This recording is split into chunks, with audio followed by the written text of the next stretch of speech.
നെസീസ് ആർക്കൈവ്സിൻ്റെ പുതിയൊരു വീഡിയോയിലേക്ക് എല്ലാവർക്കും സ്വാഗതം. എല്ലാവരും സുഖമായിട്ടിരിക്കാമെന്ന് വിചാരിക്കുന്നു. അപ്പോൾ ഇന്നത്തെ വീഡിയോ അത്യാവശ്യം നല്ലൊരു ഓർഡറുള്ള ദിവസമായിരുന്നു കേട്ടോ. അപ്പോൾ അന്നത്തെ ദിവസത്തെ കുറച്ച് കാര്യങ്ങളും പിന്നെ അതേപോലെ നമ്മൾ കോട്ടൺ ചുരിദാറൊക്കെ എങ്ങനെയാണ് വാഷ് ചെയ്യാന്നുള്ളതുമാണ് കേട്ടോ. അപ്പോൾ നോർമലി ഞാൻ എങ്ങനെയാണ് ചെയ്യുന്നതെന്നാണ്. അപ്പോൾ നിങ്ങളെങ്ങനെയാണ് ചെയ്യുന്നതെന്നും ഒന്ന് കമൻറ്റിൽ പറയണം കേട്ടോ. അപ്പോൾ നമുക്കും കൂടി പഠിക്കാമല്ലോ നിങ്ങൾ ഏത് രീതിയിലാണ് അത് കൂടുതൽ കാലം ഈട് കിട്ടാൻ വേണ്ടിയിട്ട് ചെയ്യുന്നതെന്നുള്ള ഒരു ചെറിയൊരു ടിപ്പും കൂടിയാണ് കേട്ടോ ഈ ഒരു വീഡിയോയിൽ കാണിക്കുന്നത്. അപ്പോൾ രാത്രി കറി വെക്കാൻ നോക്കിയപ്പോൾ പച്ചമുളകും പച്ചക്കറിയൊക്കെ വളരെ കുറവാണ്. അപ്പോൾ ഞാൻ വേഗം വിളിച്ച് പറഞ്ഞിട്ടുണ്ട് ഇനി. അപ്പോൾ വേഗം ടെറസിൻ്റെ മുകളിൽ പോയിട്ട് ഈ കാകൻ്റെ ഗാർഡനിൽ പോയിട്ട് കുറച്ച് പച്ചമുളക് പറിച്ചിട്ടുണ്ടോന്ന് കേട്ടോ. ആകെ നാശമായിപ്പോയി മഴ പെയ്തപ്പോൾ. പിന്നെ രാത്രി വരുമ്പോൾ നമ്മൾ കിടക്കാൻ നേരത്താണ് കേട്ടോ കാക വന്നത്. കുറേ ലേറ്റ് ആയിരിക്കണം. അപ്പോൾ വരുമ്പോൾ കുറേ പച്ചക്കറിയൊക്കെ ആയിട്ടാണ് വന്നിട്ടുണ്ടായിരുന്നത്. അപ്പോൾ നമ്മളെ കപ്പ ഉണ്ടല്ലോ, പൂളാന്ന് പറയാം നമ്മൾ കോഴിക്കോട്, അതും പിന്നെ മധുരക്കിഴങ്ങും ഉള്ളിയും പച്ചക്കറിയൊക്കെ വാങ്ങിയിട്ടുണ്ടായിനി. സ്ഥിരമായിട്ട് ഇതിപ്പോൾ ഒരു 2-3 മാസമായിട്ട് വ്യാപ്പിൾ തന്നെയാണ് കേട്ടോ ഈ ഒരു വെജിറ്റബിൾസ് വാങ്ങിക്കൊണ്ടുവരൽ. 10 ദിവസം കൂടുമ്പോൾ ഇങ്ങനെ കുട്ടിയൊക്കെ രാവിലെ കൊണ്ടുപോകണം. പിന്നെ എല്ലാവരും ഉണ്ടല്ലോ, വ്യാപ്പിൾ ഉച്ചക്ക് വരും. അങ്ങനെ കുറേ കാര്യങ്ങൾ വേണ്ടിയിട്ട് വ്യാപ്പിളിനോട് തന്നെ പറയാതെ തന്നെ എല്ലാവിധ പച്ചക്കറികളും കൊണ്ടുവരും കേട്ടോ. തക്കാളി ഉള്ളി ഒഴികെ ബാക്കിയെല്ലാം കൊണ്ടുവരും. അതുകൊണ്ട് നല്ലൊരു ഇൻട്രസ്റ്റ് ഇനി അടുക്കളയിലേക്ക് ഇറങ്ങാനും അതില്ല എന്നുള്ളത് നോക്കണ്ടല്ലോ. ഇപ്പോൾ ഓലൊക്കെ പോയതിന് ശേഷം പച്ചക്കറിയും ഇല്ല, ആ ഒരു അവസ്ഥയായി. അപ്പോൾ പിന്നെ വേഗമൊക്കെ എല്ലാം കൊണ്ടുപോകുന്നു കേട്ടോ. അപ്പോൾ ഞാൻ പറഞ്ഞിട്ടുണ്ടെങ്കിൽ ഇനി എല്ലാ 10 ദിവസം കൂടുമ്പോൾ ഇതേപോലെ തന്നെ പച്ചക്കറി കൊണ്ടുവരണം എന്നൊക്കെ പറഞ്ഞ് ഏൽപ്പിച്ചിട്ടുണ്ട്.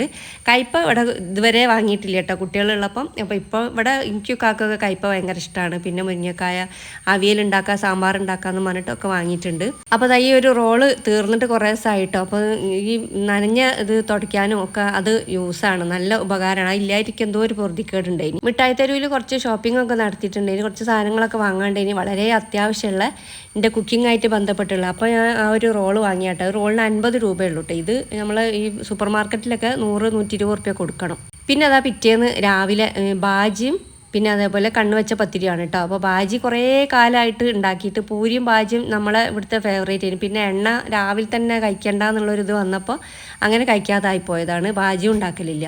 ഉരുളക്കിഴങ്ങും ക്യാരറ്റും പിന്നെ ഉള്ളി, ഇഞ്ചി, ചെറിയ പീസ് ഇഞ്ചി ചതച്ചത് എന്നിവയാണ് ഇട്ട് കൊടുത്തത്. പിന്നെ കുറച്ച് മഞ്ഞൾപ്പൊടിയും പാകത്തിനുള്ള ഉപ്പും ചേർത്തിട്ടുണ്ട്. പച്ചമുളക് പിന്നെ ലാസ്റ്റ് മറന്നു പോയിട്ടുണ്ട്, ഇനി അത് പിന്നെയാണ് ചേർത്തത്. അങ്ങനെ കറിവേപ്പിൻ്റെലയും കൂടി ചേർക്കുന്നുണ്ട്. കറിവേപ്പിൻ്റെല വറവിലിടും, അപ്പോൾ വേണമെങ്കിൽ ഇപ്പോൾ ഇട്ടാൽ മതി കേട്ടോ, നിർബന്ധമൊന്നുമില്ല. അങ്ങനെ അത് മൂടി വെച്ചിട്ട് ഒറ്റ വിസിലാണ് വരുത്തിയിട്ടുള്ളത്. വിസിൽ വരുത്തിയ ശേഷം ഉരുളക്കിഴങ്ങ് പെട്ടെന്ന് വെന്ത് കിട്ടും. ക്യാരറ്റും വേവൊന്നുമില്ലല്ലോ, പെട്ടെന്ന് വേവുന്ന ഉരുളക്കിഴങ്ങ് അതിന് കേട്ടോ. പിന്നെ ഞാൻ കണ്ണുവെച്ച പത്തിരിക്ക് പൊടി കുഴച്ച് വെച്ചിട്ടുണ്ട്. ഇനി ഒരു അരമണിക്കൂറൊക്കെ കുഴച്ച് വെച്ചാൽ നല്ല സോഫ്റ്റ് ആവും കേട്ടോ. പിന്നെ അത് പകുതി മൈദപ്പൊടിയും പകുതി ഗോതമ്പ് പൊടിയാണ് കേട്ടോ. പാകത്തിനുള്ള ഉപ്പും ചെറിയ ഇളം ചൂടുവെള്ളത്തിൽ കുഴച്ച് അവിടെ മാറ്റി വെച്ചിട്ടുണ്ട്. ഇനി പിന്നെ ഓരോന്നായിട്ട് പരത്തിയെടുക്കുകയാണ്. ആദ്യം തന്നെ ചപ്പാത്തി പരത്തിയിട്ട് അതിൻ്റെ നടുവിൽ നിങ്ങൾക്ക് അറിയുമെന്നും തോന്നുന്നുണ്ട്, അറിയാമെങ്കിൽ ഒന്ന് പറഞ്ഞു പോവുകയാണ് കേട്ടോ. അപ്പോൾ അങ്ങനെ ഓയിൽ ഇത്തിരി കൂടുതലാണ് കേട്ടോ. അപ്പോൾ ഓയിൽ രാവിലെ കൂട്ടണ്ട എന്നുള്ളവർക്ക് ഇത് നല്ല ഓപ്ഷനും അല്ല. പിന്നെ വല്ലപ്പോഴും പൊറോട്ട ഒക്കെ കഴിക്കുന്ന പോലെയാണ് ഇതിങ്ങനെ. ഈ ഒരു 4 ഭാഗം മടക്കിയിട്ട് ഇങ്ങനെ ഈ ഒരു അറ്റത്തുള്ള 4 അറ്റം കൂടി കൂട്ടി മുട്ടിക്കുക. അതാണ് ഇപ്പോൾ കണ്ണ് വെച്ച പത്തിരി. അത് പരത്തി ചുട്ട് വരുമ്പോഴാണ് ആ ഒരു കണ്ണിങ്ങനെ വിടർന്ന് വരും, 4 കണ്ണ്. അതിനാണ് കണ്ണ് വെച്ച പത്തിരി എന്ന് പറയുന്നത്. പിന്നെ അത് സ്ക്വയർ ആക്കിയിട്ട് ഒരുപാട് പ്രസ് ചെയ്യാതെ, പിന്നെ ഒരുപാട് നീളവും വീതിയൊന്നും ഇല്ലാതെ തന്നെ ഇങ്ങനെ സ്ക്വയറായിട്ട് ചെറുതായിട്ടാണ് കേട്ടോ പരത്തിയെടുക്കുക. വലുതാക്കണം എന്നില്ല, ചെറുത് മതി. ഇതിപ്പോൾ കണ്ണുവെച്ച പത്തിരി ഞാനിപ്പോൾ ഒന്ന് റെഡിയാക്കാൻ കാരണം എനിക്കിന്ന് ഓർഡർ ഉണ്ട്, കണ്ണുവെച്ച പത്തിരിക്കും കോഴി നിറച്ചതിനും. അപ്പോൾ ഒന്ന് ട്രയൽ നോക്കിയതാണ്. മറന്നുപോയോ ഇല്ലയെന്ന് അറിയണമല്ലോ, ഇത് എപ്പോഴും ഒന്നും ചുടലില്ലല്ലോ, കാര്യമായിട്ട് അതാണ് കേട്ടോ.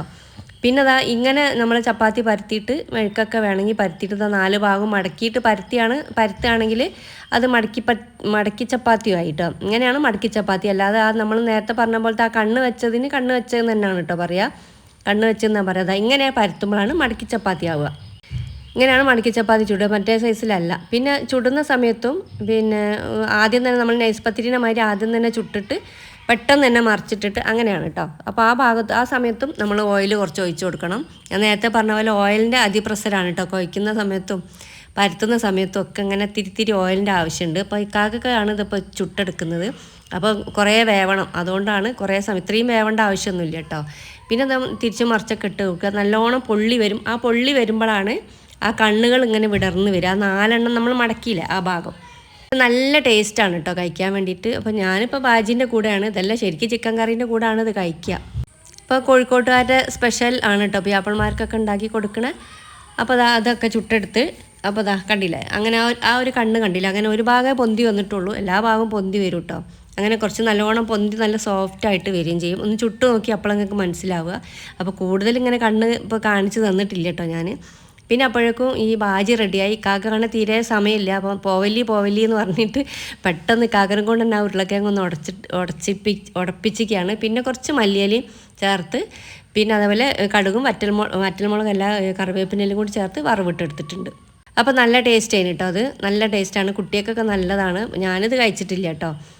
അപ്പോഴേക്കും തലേന്നത്തെ മീൻ കറിയും കൂടി ഞാൻ നല്ലോണം ഒന്ന് ചൂടാക്കി എടുത്തിട്ടുണ്ട്. ഇനി നമ്മളെ കാറ്ററിങ് വർക്കിലേക്ക് പോകാമല്ലേ. അപ്പോൾ അത് ചായ കൂടി കഴിഞ്ഞ് എല്ലാവരെയും പറഞ്ഞയച്ച് അടുക്കളൊക്കെ ഒന്ന് ക്ലീൻ ചെയ്ത് ഡ്രസ്സൊക്കെ ഒന്ന് മാറ്റിയതിൻ്റെ ശേഷമാണ് ഞാൻ ഈ ഒരു മുട്ടമാലക്ക് നിന്ന് 30 മുട്ടൻ്റെ മുട്ടമാലയും മുട്ടസുർക്കിയാണ് ഒരു പെണ്ണ് കാണൽ പരിപാടിയിലേക്ക്.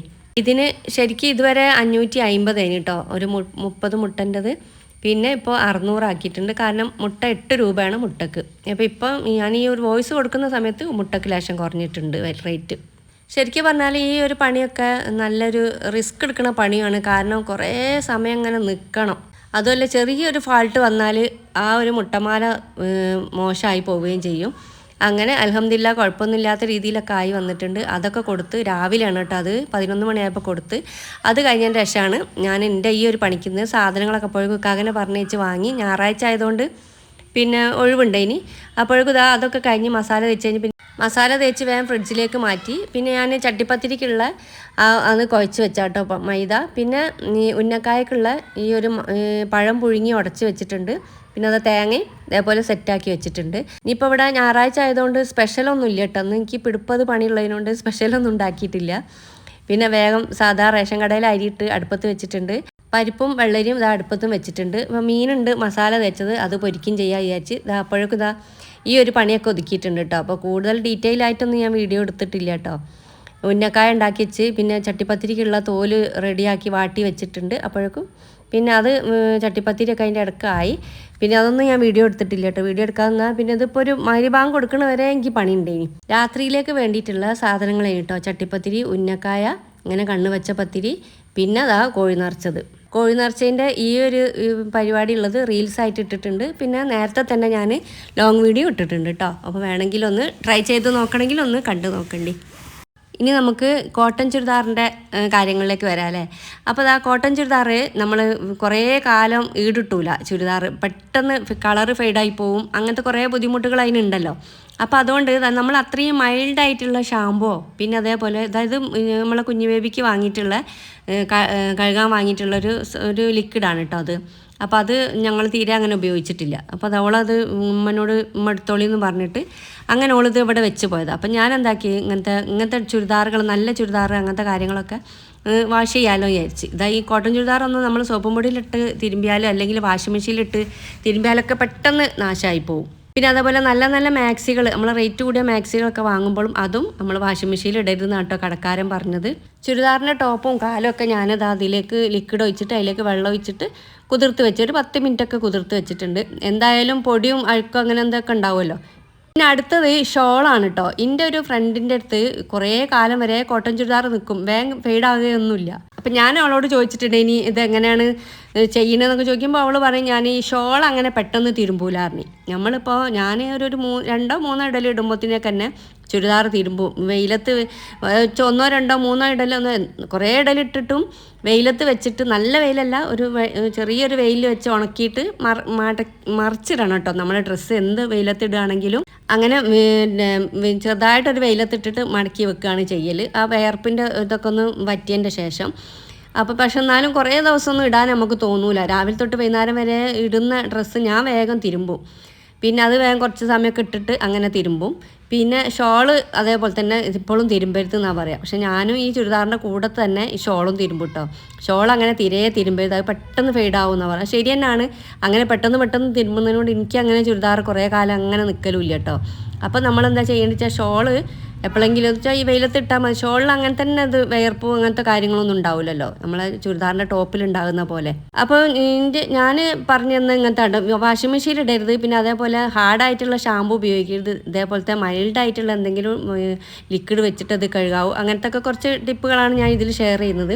അപ്പോൾ നിങ്ങൾ എങ്ങനെയാണ് നിങ്ങളെ ചുരിദാറൊക്കെ അലക്കലിൽ നിന്ന് ഒന്ന് എന്തായാലും മസ്റ്റായിട്ട് കമൻറ്റ് പറയണം. എനിക്ക് മാത്രമല്ല, അത് കാണുന്നവർക്കും ഉപകാരപ്പെടുമല്ലോ. പിന്നെ ഇതാ ചെറുതായിട്ട് ഒരു വെയിലുണ്ടായിരുന്നു കേട്ടോ, അപ്പോൾ അതുകൊണ്ടാണ് ഞാൻ ആ ഷോള് വേഗം പുറത്ത് തന്നെ ഇട്ടത്. വെയിലത്തല്ല, അവിടെ ചെറുതായിട്ട് തണലും ഇതൊക്കെ ഉണ്ട്. പിന്നെ ചുരിദാറിൻ്റെ ടോപ്പുകളൊക്കെ അതേപോലെ തച്ച് തിരുമ്പൊന്നും ചെയ്യരുത് കേട്ടോ. അപ്പോൾ ഒരു 10 മിനിറ്റ് നമ്മൾ ആ സോപ്പ് വെള്ളത്തിൽ സോക്ക് ചെയ്തതിനോട് തന്നെ ചളിയൊക്കെ പോയിട്ടുണ്ടാവും. പിന്നെ ഈ കൈയിൻ്റെ ഭാഗം, കക്ഷത്തിൻ്റെ ഭാഗം ഒന്ന് ഉരയ്ക്കുക. പിന്നെ അതേപോലെ ചുരിദാറിൻ്റെ കാലിൻ്റെ ആ ഭാഗം, അടിഭാഗം ഉണ്ടല്ലോ, ചളിയൊക്കെ ഉണ്ടാവുമല്ലോ, ആ ഭാഗവും നല്ലോണം ഒന്ന് ഉരച്ചതിന് ശേഷം മാത്രം കഴുകുക. അല്ലാതെ നല്ലോണം കല്ലുമ്മലിട്ട് ഒരുതണ്ട. ഞാൻ വെയിലുണ്ടെന്നൊക്കെ പറഞ്ഞു, ഇതാ കണ്ടില്ല, ആ ഭാഗം പടിഞ്ഞാറ് ഭാഗത്തു നിന്ന് നല്ല മഴക്കാറാണ് വരുന്നത്.